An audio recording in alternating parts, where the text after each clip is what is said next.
Now we're nearing the end of the second week since schools all across the state have been shut down, and some of you parents may be looking for some advice. So 13 is on your side, and that's why we're joined now via Skype by licensed psychologist Dr. Nicole Berkins.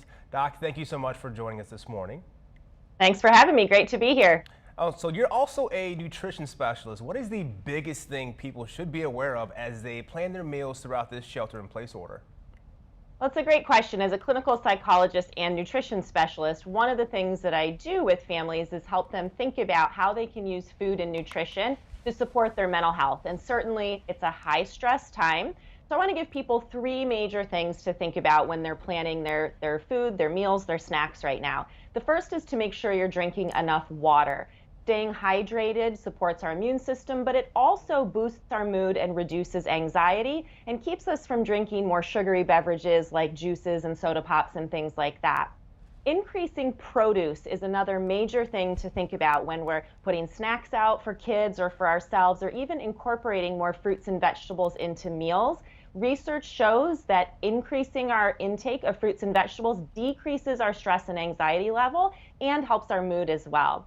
And the real big no-no, or the thing that we want to think about really minimizing right now, is our sugar intake, because increased sugar, even though we love those sweet things, decreases the functioning of our immune system, which we don't want to have happen right now, and tends to make us more irritable and stressed. So increasing water and produce, decreasing sugar, simple things to think about. Less sugar. I think we can all take that advice. Now, of course, with so much going on, as you mentioned, it's a high stress time, lots of anxiety. What can parents do to reduce that in the home in a time like this?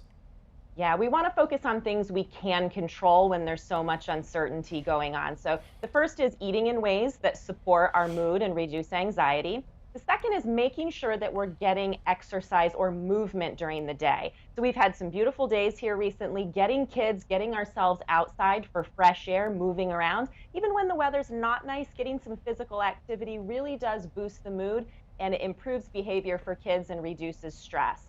I would also say avoid overuse of screens. Be aware of not getting caught in the trap of constantly exposing ourselves to distressing media, things like that all the time, making sure kids are putting the devices down and doing other things, because overuse of screen time can really lead to grumpy, irritable kids and can increase stress.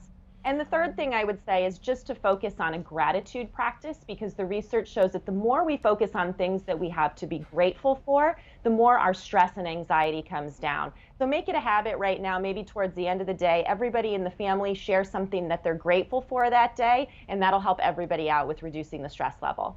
Dr. Nicole Berkins, thank you so much for joining us this morning. Now, if you guys have any other questions about these things that we discussed this morning, please visit 13onyourside.com/coronavirus. We'll be right back after a quick break.